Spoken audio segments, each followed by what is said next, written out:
Hello दोस्तों, स्वागत है आपका हमारे YouTube चैनल पर। दोस्तों, आज हम मुख्य सेविका का 6वां सेट आपके सामने लेकर आए हैं। हमने 5 सेट जो है करवा दिए हैं। आप वीडियो की प्लेलिस्ट में जाके उसको देख लीजिएगा, 5 सेट सॉल्व कर लीजिएगा। आइए देखते हैं आज के इम्पॉर्टेंट क्वेश्चन कौन कौन से हैं। वीडियो अच्छा लगे तो लाइक शेयर सब्सक्राइब जरूर करें। तो दोस्तों, पहला क्वेश्चन आपका है, किस प्रकार की गरीबी स्वास्थ्य एवं शारीरिक प्रकार के रखरखाव के लिए आवश्यक मूलभूत संसाधनों के अभाव को दर्शाता है। ऑप्शंस दिए गए हैं, संपूर्ण गरीबी, सापेक्षिक गरीबी, सांस्कृतिक गरीबी या लागू की गई गरीबी। तो बताइए आप लोग, किस प्रकार की गरीबी स्वास्थ्य एवं शारीरिक प्रकार के रखरखाव के लिए आवश्यक जो है मूलभूत संसाधनों के अभाव को दर्शाता है। इसका राइट आंसर क्या होगा? दोस्तों, इसका राइट आंसर हो जाएगा ऑप्शन ए, संपूर्ण गरीबी। ठीक है, व्याख्या इसकी दी गई है, स्वास्थ्य एवं शारीरिक प्रकार के रखरखाव के लिए आवश्यक मूलभूत संसाधनों का अभाव संपूर्ण गरीबी को दर्शाता है। संयुक्त राष्ट्र के अनुसार संपूर्ण गरीबी भोजन, सुरक्षित पेयजल, स्वच्छता, सुविधाओं, स्वास्थ्य, आश्रय, शिक्षा और सूचना सहित बुनियादी मानवीय जरूरतों के गंभीर अभाव की विशेषता वाली स्थिति है।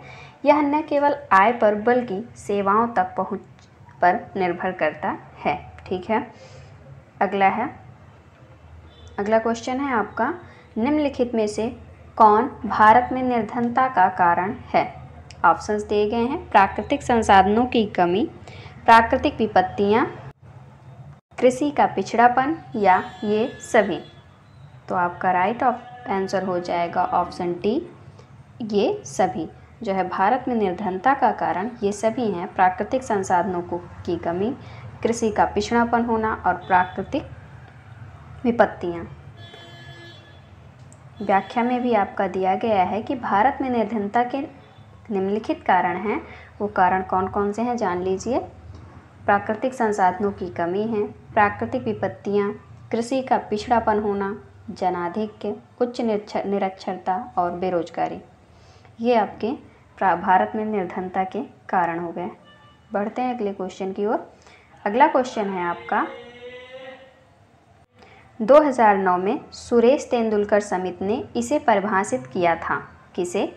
ऑप्शंस दिए गए हैं, भ्रष्टाचार को, सांप्रदायिकता को, साइबर अपराध को या गरीबी रेखा को। तो बताइए, 2009 में सुरेश तेंदुलकर समिति ने इनमें से किसे परिभाषित किया था? दोस्तों, इसका राइट आंसर हो जाएगा ऑप्शन सी, गरीबी रेखा को। गरीबी रेखा को जो है सुरेश तेंदुलकर समिति ने परिभाषित किया था सन 2009 में। व्याख्या दी गई है, वर्ष 2009 में सुरेश तेंदुलकर समिति ने गरीबी रेखा को परिभाषित किया था। गरीबी और गरीबी रेखा से नीचे यानी बीपीएल के लोगों के आकलन में उनका व्यापक योगदान था। किनका? सुरेश तेंदुलकर का। अगला क्वेश्चन है, जेंडर के समाजशास्त्रीय विश्लेषण में परीक्षण के लिए अति आवश्यक क्या है? बताइए आप लोग, इनमें से क्या है जो जेंडर के समाजशास्त्रीय विश्लेषण के परीक्षण के लिए बहुत आवश्यक है? ऑप्शंस दिए गए हैं, जेंडर विभाजन, जेंडर विपरीक्षण, जेंडर अनुपालन या उपरोक्त सभी। बताइए, इसका राइट आंसर क्या होगा? जेंडर के समाजशास्त्रीय विश्लेषण में परीक्षण के लिए अति आवश्यक क्या होगा इनमें से? दोस्तों, इसका राइट आंसर हो जाएगा ऑप्शन डी, उपरोक्त सभी। जेंडर विभाजन, जेंडर विपरीक्षण और जेंडर अनुपालन, ये सभी जो है जेंडर के समाजशास्त्रीय विश्लेषण के परीक्षण के लिए बहुत आवश्यक है। व्याख्या में दिया गया है कि जेंडर सामाजिक सांस्कृतिक कारक है। इसका संबंध पुरुषोचित एवं स्त्रियोचित गुणों, व्यवहार के तरीकों, भूमिकाओं आदि में है। जेंडर के समाजशास्त्रीय विश्लेषण में परीक्षण के लिए जेंडर विभाजन, जेंडर विपरीक्षण तथा जेंडर अनुपालन अति आवश्यक है। यही ऑप्शंस में दिए गए हैं, जेंडर विभाजन, जेंडर विपरीक्षण और जेंडर अनुपालन। अगला क्वेश्चन है, निम्नलिखित में से कौन सी लिंग संबंधी असमानता की विशेषता नहीं है? ऑप्शंस दिए गए हैं, आर्थिक व्यवस्था, पारिवारिक व्यवस्था, वैवाहिक व्यवस्था या फिर कानूनी व्यवस्था। दोस्तों, इसका राइट आंसर हो जाएगा ऑप्शन डी, कानूनी व्यवस्था। कानूनी व्यवस्था जो है लिंग संबंधी असमानता की विशेषता नहीं है। ठीक है, बाकी ये तीनों हैं, आर्थिक व्यवस्था, पारिवारिक व्यवस्था और वैवाहिक व्यवस्था। आगे बढ़ते हैं अगले क्वेश्चन की ओर। दोस्तों अगला क्वेश्चन आपका स्क्रीन पे है, महिलाओं के प्रति होने वाले अपराधों की प्रकृति को आपराधिक हिंसा, घरेलू हिंसा एवं सामाजिक हिंसा के रूप में वर्गीकरण किसने किया है? महिलाओं के प्रति जो अपराध होता है उसकी प्रकृति को जो है आपराधिक हिंसा, घरेलू हिंसा एवं सामाजिक हिंसा के रूप में इनमें से किसने जो है वर्गीकरण किया है? ऑप्शंस दिए गए हैं, Ram Ahuja, E.H. Sutherland, D.R. Taft, C.H. कूले। दोस्तों इसका राइट आंसर हो जाएगा ऑप्शन ए, राम आहूजा। राम आहूजा ने जो है महिलाओं के प्रति होने वाले अपराधों को 3 भागों में बांटा है। वो कौन कौन से हैं? आपराधिक हिंसा, घरेलू हिंसा, सामाजिक हिंसा। व्याख्या भी इसकी दी गई है कि राम आहूजा ने जो है महिलाओं के प्रति होने वाले अपराध की प्रकृति को आपराधिक हिंसा, घरेलू हिंसा, सामाजिक हिंसा के रूप में वर्गीकरण किया है। घरेलू हिंसा के अंतर्गत क्या आएगा? दहेज हत्याएं। ठीक है, घरेलू हिंसा में दहेज हत्याएं, पत्नी के साथ भावात्मक एवं लैंगिक दुर्व्यवहार, पत्नी को पीटना, यौन शोषण, भ्रूण हत्याएं आदि शामिल हैं। अगला क्वेश्चन है, भारत में नारी विकास एवं कल्याण हेतु राष्ट्रीय नीति कब बनाई गई? इम्पॉर्टेंट क्वेश्चन है कि भारत में नारी विकास एवं कल्याण हेतु राष्ट्रीय नीति कब बनाई गई थी? ऑप्शंस दिए गए 1975 में, 1976 में, 1978 में या 1980 में। दोस्तों इसका राइट आंसर क्या हो जाएगा? आइए देखते हैं। इसका राइट आंसर हो जाएगा ऑप्शन बी, 1976 में। नारी विकास कल्याण हेतु राष्ट्रीय नीति 1976 में बनाई गई थी। अगला है, निम्नलिखित में से भारत में बढ़ते तलाक के कारण कौन हैं? ऑप्शंस दिए गए हैं, महिलाओं का आर्थिक स्वावलंबन, देश की विलासिता, वैवाहिक जोड़ों की अपरिपक्वता या अशिक्षा। तो जो तलाक जो बढ़ रहे हैं भारत में उसके कारण कौन से हैं? इनमें से ऑप्शंस देख लीजिए और बताइए इसका राइट आंसर क्या होगा। दोस्तों इसका राइट आंसर महिलाओं का आर्थिक स्वावलंबन हो जाएगा। ठीक है, महिलाओं का आर्थिक स्वावलंबन जो है भारत में बढ़ते तलाक के कारण हैं। व्याख्या दी गई है, भारत में बढ़ते तलाक का कारण महिलाओं का आर्थिक स्वावलंबन है। अब वह पहले की भांति मूक दर्शक नहीं रही, जरूरत पड़ने पर वह अपनी आवाज़ उठाती हैं। महिलाएं अब अपने लिए जो है आवाज़ उठाना जान गई हैं। अब वो पहले की तरह जो है मूक दर्शक नहीं रही। अगला क्वेश्चन है आपका, राष्ट्रीय महिला आयोग का गठन किस वर्ष किया गया? बताइए आप लोग, राष्ट्रीय महिला आयोग का गठन किस वर्ष किया गया था? ऑप्शंस दिए गए हैं, वर्ष 1988 में, वर्ष 1992 में, वर्ष 1993 में या वर्ष 1995 में। तो दोस्तों इसका राइट आंसर क्या हो जाएगा? राइट आंसर हो जाएगा ऑप्शन बी, वर्ष 1992 में।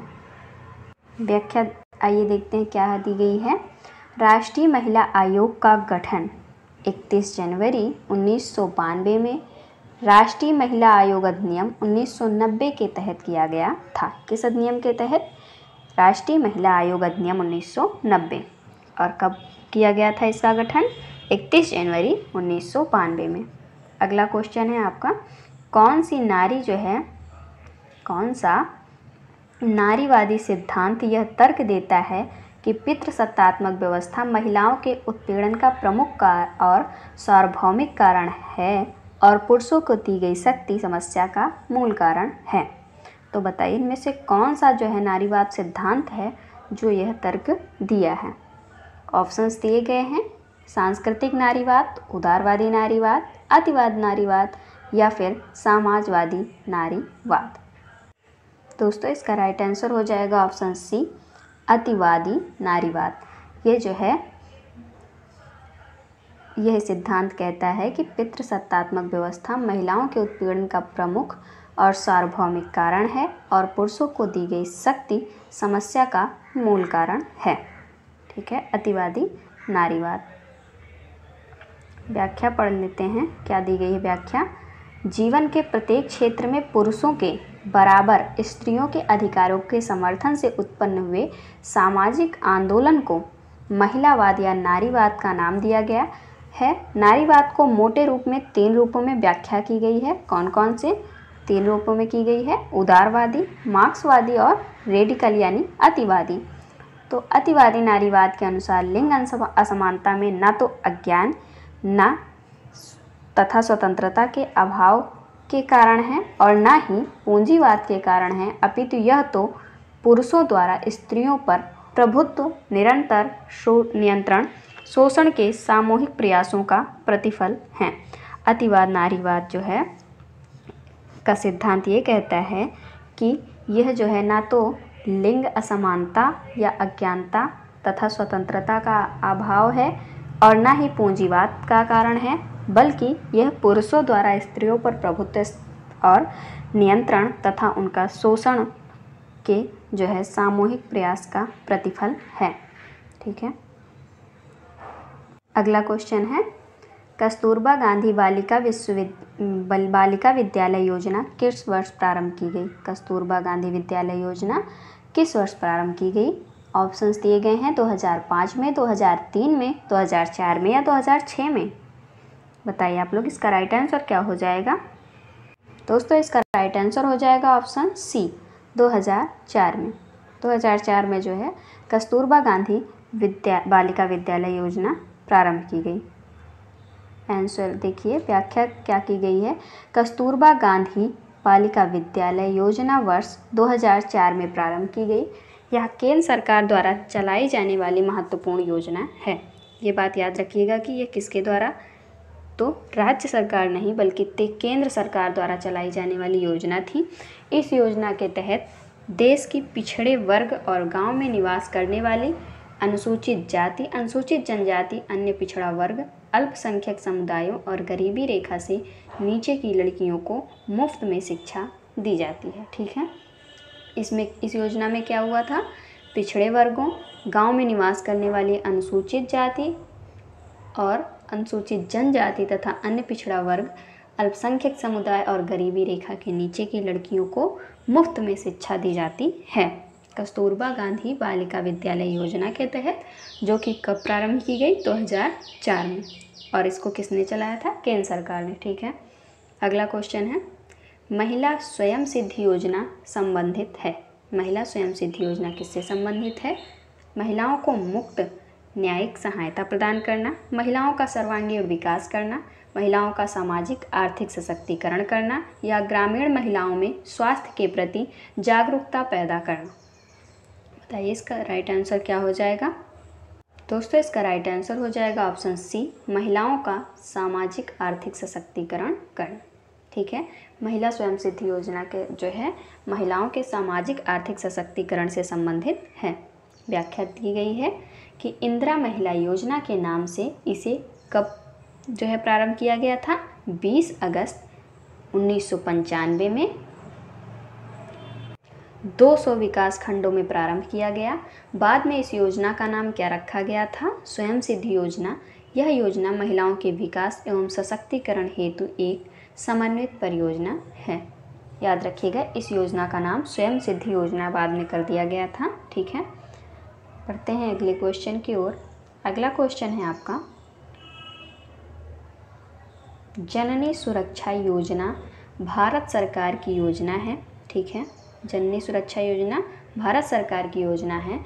इस योजना का जो है इसका किस उद्देश्य के साथ शुभारंभ किया गया था? भारत सरकार की जो जननी सुरक्षा योजना है, इसका जो है किस उद्देश्य के साथ शुभारंभ किया गया था? ऑप्शंस दिए गए हैं आपके, मातृ एवं नवजात शिशुओं की मृत्यु दर में कमी लाना, लड़कियों के शैक्षणिक स्तर में सुधार लाना और उनकी विरत का मतलब होता है ड्रॉप आउट दरों में कमी लाना, लड़कियों को खेल एवं बाह्य कार्यकलापों में भाग लेने के लिए प्रोत्साहित करना, लड़कियों के पोषण परक अंतर्ग्रहण और उनके समग्र स्वास्थ्य में सुधार लाना। दोस्तों इसका राइट आंसर हो जाएगा ऑप्शन ए, मातृ एवं नवजात शिशुओं की मृत्यु दर में कमी लाना। जननी सुरक्षा योजना जो है इसका उद्देश्य था मातृ एवं नवजात शिशुओं की मृत्यु दर में कमी लाना। व्याख्या दी गई है, जननी सुरक्षा योजना भारत सरकार के स्वास्थ्य और परिवार कल्याण मंत्रालय द्वारा प्रायोजित योजना है, जिसका प्रारंभ कब किया गया था? 12 अप्रैल 2005 में। इसका मुख्य उद्देश्य मातृ एवं नवजात शिशुओं की मृत्यु दर में कमी लाना है। ठीक है, 12 अप्रैल 2005 में इसका जो है प्रारंभ किया गया था, याद रखिएगा। अगला क्वेश्चन है आपका, नारी मुक्ति के लिए निम्न चरण किसने सुझाए? ऑप्शंस दिए गए हैं, राशि, ओकले, मिशेल या मार्गन। नारी मुक्ति के लिए निम्न चरण किसने सुझाए हैं? जो चरण हैं वो दिए गए हैं कि गृहस्थ महिलाओं की भूमिका की समाप्ति, परिवार की समाप्ति, ये जो है किसने सुझाया है? ऑप्शन में राशि, ओकले, मिशेल और मार्गन दिए गए हैं। बताइए इसका राइट आंसर क्या होगा? दोस्तों इसका राइट आंसर हो जाएगा ऑप्शन बी, ओकले।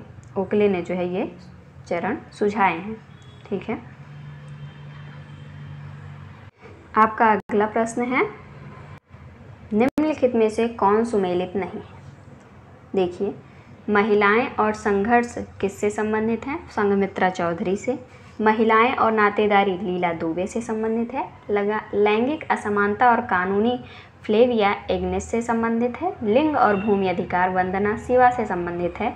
बताइए इन ऑप्शंस में जो है कौन सा सुमेलित नहीं है?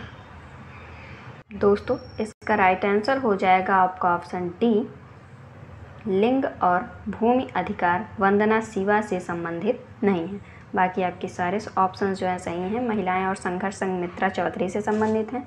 महिलाएं और नातेदारी लीला दुबे से संबंधित हैं। लैंगिक असमानता और कानून फ्लेविया एग्नेस से संबंधित हैं। लिंग और भूमि अधिकार जो है वंदना शिवा से संबंधित नहीं है। व्याख्या आपकी दी गई है कि लिंग और भूमि अधिकार वंदना शिवा से संबंधित नहीं है, बल्कि किससे संबंधित हैं? बीना अग्रवाल से। याद रखिएगा, लिंग और भूमि अधिकार बीमा अग्रवाल से संबंधित है। अगला क्वेश्चन है, लेखक के मतानुसार स्त्रियों के रोजगार से संबंधित अधिनियमों का कौन सा उपबंध व्यवसाय में उनके प्रवेश को अप्रत्यक्ष रूप से अवरुद्ध करता है? ऑप्शंस दिए गए हैं, कार्य के नियत घंटे, सुरक्षा और रक्षा, ज़्यादा श्रम साध्य नौकरियां या उपर्युक्त सभी। बताइए स्त्रियों के रोजगार से संबंधित अधिनियमों का कौन सा उपबंध व्यवसाय में उनके प्रयास को अप्रत्यक्ष रूप से अवरुद्ध करता है? दोस्तों इसका राइट आंसर हो जाएगा ऑप्शन डी, उपर्युक्त सभी। कार्य के नियत घंटे, सुरक्षा और रक्षा तथा ज़्यादा श्रम साध्य नौकरियां, ये सभी जो है अप्रत्यक्ष रूप से स्त्रियों के रोजगार संबंधित अधिनियमों को जो है उनके प्रवेश को अप्रत्यक्ष रूप से अवरुद्ध करते हैं। अगला क्वेश्चन है, किस संविधान संशोधन के द्वारा पंचायती राज संस्थाओं में महिलाओं के लिए 1/3 आरक्षण प्रदान किया गया है? इम्पॉर्टेंट है। और पंचायती राज किससे संबंधित है? महात्मा गांधी जी से। ठीक है, ऑप्शंस दिए गए हैं, 70वां संविधान संशोधन, 71वां संशोधन, 72वां संशोधन या 73वां संशोधन। तो बताइए इसका राइट आंसर क्या होगा? पंचायती राज संस्थाओं में महिलाओं के लिए 1/3 आरक्षण प्रदान किया गया था, किस संशोधन के द्वारा? आइए देखते हैं इसका राइट आंसर क्या होगा। इसका राइट आंसर हो जाएगा ऑप्शन डी, 73वां संविधान संशोधन। ठीक है, व्याख्या दी गई है 73वें संविधान संशोधन जो कि कब हुआ था? 1992 में। ठीक है, पंचायती राज संस्थाओं में महिलाओं के लिए 1/3 आरक्षण का प्रावधान किया गया। यह संशोधन 24 अप्रैल 1993 ईस्वी को लागू हुआ था।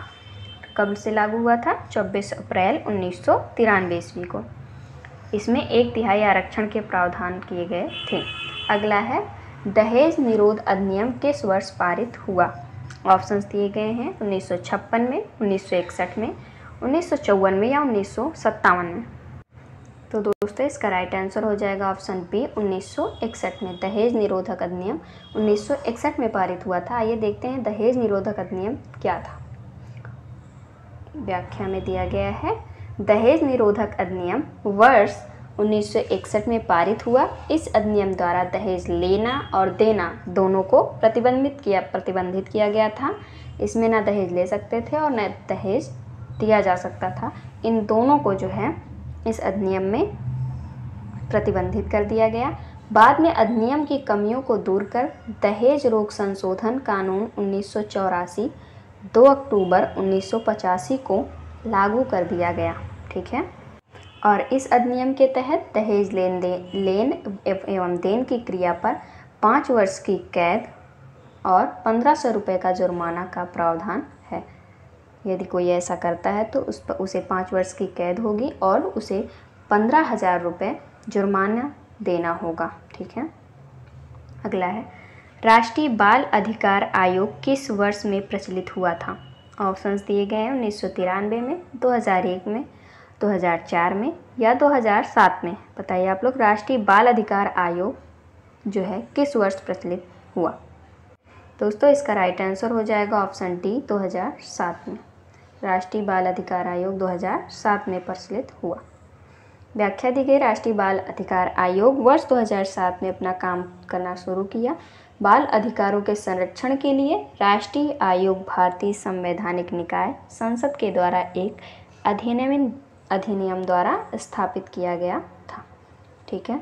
2007 में राष्ट्रीय बाल अधिकार आयोग प्रचलित हुआ। अगला क्वेश्चन है, स्त्रियों तथा कन्याओं का अनैतिक व्यापार निरोध अधिनियम कब पारित हुआ? स्त्रियों तथा कन्याओं का अनैतिक व्यापार निरोध अधिनियम कब पारित हुआ? ऑप्शंस दिए गए हैं 1955 में, 1956 में, 1958 में या 1961 में। दोस्तों इसका राइट आंसर हो जाएगा ऑप्शन बी, 1956 में, ठीक है। 1956 में स्त्रियों एवं कन्याओं का अनैतिक व्यापार निरोधक अधिनियम पारित हुआ था। व्याख्या आपकी दी गई है, वेश्यावृत्ति को रोकने के लिए स्त्रियों तथा कन्याओं का अनैतिक व्यापार निरोध अधिनियम 1956 में पारित किया गया था, ठीक है। और विज्ञापनों में महिलाओं के भद्दे और भौड़े प्रदर्शन पर जो है रोक लगाने के लिए महिलाओं का अश्लील चित्रण निवारण अधिनियम 1986 में बनाया गया, जिसमें दोषी व्यक्ति को 2000 रुपये का जुर्माना, ठीक है, और 2 वर्ष तक के कारावास का दंड देने का प्रावधान किया गया है। राष्ट्रीय महिला आयोग का गठन जनवरी 1992 में किया गया। 1975 में अंतर्राष्ट्रीय महिला वर्ष मनाया गया, ठीक है, इम्पॉर्टेंट है। ये याद कर लीजिएगा कि स्त्रियों तथा कन्याओं का अनैतिक व्यापार निरोधक अधिनियम 1956 में तथा महिलाओं का जो है अश्लील चित्रण निवारण अधिनियम 1986 बनाया गया था। राष्ट्रीय महिला आयोग का गठन जनवरी 1992 में किया गया तथा 1975 में अंतर्राष्ट्रीय महिला वर्ष मनाया गया, ठीक है। तो ये थे आज का जो है इम्पॉर्टेंट क्वेश्चंस जो हमने अभी सॉल्व किए। ये आपका 6वां प्रैक्टिस सेट है। आप लोग पहले के 5 प्रैक्टिस सेट हमारे चैनल के प्लेलिस्ट में मैंने दे दिया है, जाकर देख सकते हैं। तो मिलते हैं अगले वीडियो में अगला प्रैक्टिस सेट सॉल्व करने के लिए। अब वीडियो अच्छा लगे तो लाइक शेयर सब्सक्राइब जरूर करें। Thank you.